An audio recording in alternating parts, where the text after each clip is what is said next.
Cameraman Soni Kumar के साथ news state के लिए कोटद्वार से अजीत सिंह राठी। बीजेपी के राष्ट्रीय मीडिया प्रभारी और बीजेपी प्रत्याशी अनिल बलूनी से खास बातचीत की न्यूज स्टेट संवाददाता अजीत सिंह राठी ने। आपको सुनवाएंगे इस दौरान उन्होंने क्या कुछ कहा है। मतदान में 3 दिन शेष हैं और पहले चरण का चुनाव जो होने जा रहा है 19 तारीख को उसका मतदान होना है। गढ़वाल की सीट है जो बहुत हॉट सीट हो गई है और यहाँ भाजपा की राष्ट्रीय टीम के जो अनिल बलूनी है वो चुनाव लड़ रहे हैं। कोटद्वार में आज एक विशाल जनसभा थी, केंद्रीय गृह मंत्री आए थे। अनिल जी, लोग कह रहे हैं कि मतलब एक बूस्टर डोज थी, आज काफी भीड़ थी, लोगों में उत्साह था, बहुत सारी चीजें थी। आपने वहां क्या देखा? देखिए, प्रधानमंत्री जी की जो जनसभा हुई थी आपने वो जनसभा देखी, उसके बाद योगी जी की जनसभा भी देखी, राजनाथ जी की भी जनसभा देखी, आज अमित शाह जी की भी जनसभा देखी। जो भी राजनीतिक क्षेत्रों में कुछ विश्लेषण करने की क्षमता रखता हो, आकलन करने की क्षमता रखता हो, इन तीनों चारों रैलीज में लोगों का भावेश देख के, लोगों का जो रिस्पांस देख के जो व्यक्ति आकलन नहीं कर पाए उसका तो कुछ नहीं कर सकते। ये चारों रैलीज में बहुत स्पष्टता से दिख रहा है। जब लोग रैली के बाद किसी तरह से झंडे मांग मांग के ले जाने लगे, होर्डिंग उठा उठा के ले जाने लगे, तो समझ लीजिए बहुत तेज हवा चल रही है। अभी वहां देख रहा था, आपने एक राष्ट्रीय प्रोजेक्ट जो आपने पहले से कहा था, कर्ण आश्रम की भी बात की, आपने प्लान की भी बात की। कर्ण आश्रम के बारे में आपने जो एक विजन बनाया है वो एक बात देखिए, हमारे लिए बड़ा सौभाग्य की बात है कि ये मान्यता है कि कोटद्वार के नजदीक मालन नदी के तट पर ऋषि कर्णों का आश्रम था, जहाँ राजा भरत का जन्म हुआ, जिससे देश का नाम भारत पड़ा। इतना बड़ा स्थान होने के बाद उसके ऊपर क्यों नहीं कुछ काम हो, ऐसा क्यों नहीं हमने करना है। और हमने तय किया कि जिस प्रकार से भगवान राम का मंदिर बना है उसी प्रकार से एक राष्ट्रीय प्रोजेक्ट घोषित करके वहां पर एक बढ़िया स्मारक बने, वो दुनिया के लिए पर्यटन का केंद्र हो, यहाँ के लोगों के लिए पर्यटक भी आए और साथ में कोटद्वार का नाम भी रोशन हो। यहाँ से पलायन एक ऐसा मुद्दा है कोई नया नहीं है और आपका जिला सबसे ज्यादा प्रभावित है।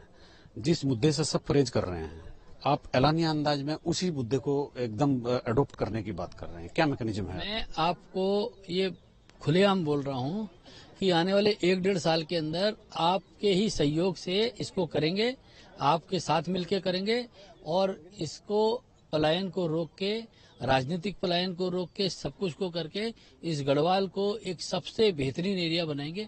ये मैं आपसे वादा करके जाता हूँ। केंद्रीय गृह मंत्री जी ने यूपीए के 10 साल और अपने 10 साल का उत्तराखंड के लिए एक हिसाब लेकर के आए थे। उन्होंने बड़े नेचुरल अंदाज में कहा भी है कि मैं हिसाब लेके भी आया हूँ, तो उन्होंने ये सारी चीजें भी बताई है। हाँ, बिल्कुल। देखिए, क्या है कि गृह मंत्री जी ने सारे आंकड़े आपको बता दिए, इन्होंने क्या किया 10 साल में और हमने 10 साल में क्या किया। तो ये सारे आंकड़े देखने के बाद कोई भी व्यक्ति समझ जाएगा कि जो बीजेपी की सरकार है वो उत्तराखंड के लिए कितनी लाभदायक है। अभी जो अब तो चूंकि कल शाम को चुनाव प्रचार खत्म हो जाएगा 5 बजे, कल रामनवमी भी है, समझो आज आखिरी जनसभा थी, तो अभी जो ये 2 दिन बीच में है, तो इसमें जो एक बहुत ही डिप्लोमेसी होती है, बहुत ही सीक्रेट एक स्ट्रेटेजी होती है, क्या आप करने वाले हैं? टीम आपकी क्या कर रही है? देखिए, कल मेरी 4 जनसभाएं हैं चमोली जिले में, तो मैं तो कल शाम तक पूरे व्यस्त हूँ जनसभाओं में। हमारे पार्टी का कार्यकर्ता, हमारा पन्ना प्रमुख से लेके बूथ प्रमुख से लेके हमारा शक्ति केंद्र प्रमुख से लेके सारी तैयारी अच्छी चल रही है और सब लोग अपने काम पे लगे हैं। अब एकदम फाइनल टच चल रहा है और जो 5 लाख पार की जो तैयारी है उस पर हम लगे हैं। अभी जो गढ़वाल में जितनी आपने तैयारी कर ली है, जितना आपने घूम फिर लिया है, आप तकरीबन 1 महीने से क्षेत्र में ही हैं और रोज सड़क मतलब 200-250 किलोमीटर आप जैसा हम देख रहे हैं चल भी रहे हैं। तो अभी आप जो गढ़वाल का जो मिजाज है वो मतलब कहाँ आके टिका हुआ है, क्या उसका रुख है? देखिए, मैंने कहा ना, बहुत ही साफ दिख रहा है, एकदम कागज पे लिखा हुआ है एकदम कि भारतीय जनता पार्टी बहुत बड़ी जीत की ओर जा रही है। मोदी जी को प्रधानमंत्री बनाने के लिए लोग एकदम आमादा हैं, एकदम जिद करके बैठे हैं कि मोदी जी को प्रधानमंत्री बनाना, और वो जानते हैं कि जो उनकी समस्या है उनका समाधान मोदी जी के पास ही है। राजनाथ जी आए थे गोचर में, उन्होंने बहुत स्पष्ट शब्दों में कहा है कि आप खाली सांसद नहीं चुन रहे हैं। आज अमित शाह जी ने भी 2-3 इशारे ऐसे किए हैं कि भाई आप बलूनी जी को भेजिए और मोदी जी के सहयोग के लिए बलूनी जी को यहाँ से भेजिए, गढ़वाल की चिंता मैं करूंगा। हाँ, तो अच्छी बात है। इसमें तो सांसद आएंगे तो वहाँ केंद्र सरकार में मदद ही करेंगे। और राजनाथ जी ने कहा कि आप केवल सांसद नहीं चुन रहे, उन्होंने बहुत स्पष्टता से कहा कि आप सांसद नहीं, अपना बेटा, अपना भाई को चुन रहे हैं। तो मेरे को लगता है उनका तात्पर्य यही था। अभी आप चूंकि राष्ट्रीय मीडिया प्रभारी की हैसियत से आपने बाकी 4 सीटों को भी देखा होगा, यहाँ बाकी 4 सीटों पर क्या स्थिति? देखिए हमने लक्ष्य बनाया था 5 लाख पार, हर सीट पर 5 लाख, 25 लाख पार का। अब जैसे जैसे समय बीत रहा, अब लग रहा है कि हम लोग अपने लक्ष्य के नजदीक हैं और आने वाले 1-2 दिन में उस लक्ष्य को पार कर जाएंगे। आप वोट कहाँ डालने वाले हैं? मैं अपने गांव, मेरा जो पैतृक गांव है, कोट ब्लॉक में नकोट है, वहां मैं जाऊंगा, वहां पर वोट डालने जाऊंगा। सुबह सुबह सबसे पहला वोट, पहले मतदान फिर जलपान, ये तय है कि पहले वोट मतदान करूंगा फिर जलपान करूंगा। आपके चैनल के माध्यम से भी मेरा सब लोगों से आग्रह है, शादी ब्याह है उस दिन, बहुत बड़ा साया भी है, सब कुछ है, लेकिन इस देश के खातिर, देश को विकसित भारत बनाने के लिए, उत्तराखंड को विकसित उत्तराखंड बनाने के लिए और गढ़वाल को विकसित गढ़वाल बनाने के लिए पहले मतदान फिर जलपान।